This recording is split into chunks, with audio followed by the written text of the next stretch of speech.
A house divided against itself cannot stand. It's a metaphor for an organization that divides its efforts with internal fighting, loses its operational effectiveness as a cohesive unit. A house divided against itself cannot stand. And Thunderfoot, in fact, does use this metaphor in a video where he defends his attacking biblical metaphors, which he claims are not well thought out. He attributes this metaphor to Abraham Lincoln, and indeed Abraham Lincoln used this metaphor as well. But Abraham Lincoln was not the one who came up with this metaphor originally. In fact, it was used by someone else. Yes, that guy. Jesus. You know, the one in the Bible. The Bible, the book that Thunderfoot says contains nothing but poorly thought out metaphors.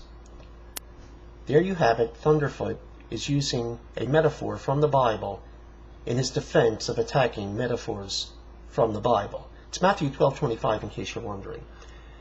You see, Abraham Lincoln, unlike Thunderfoot, understood metaphors and understood the power of biblical metaphors and used them quite often in his speeches, even though he himself was certainly not religious in any conventional sense.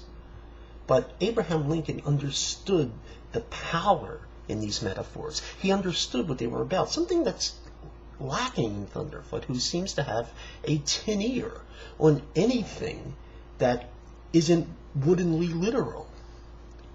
It's quite maddening, actually, listening to him speak of things of which he has no knowledge, and it has nothing to do with Christianity versus atheism. This has to do with just understanding literature, with which he has no concept.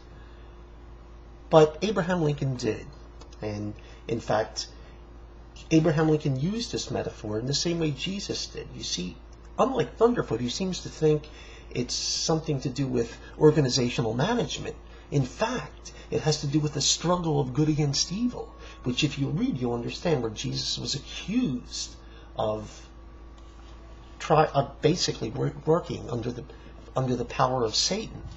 And Jesus says, in reference to Satan's kingdom, that a kingdom divided against itself cannot stand.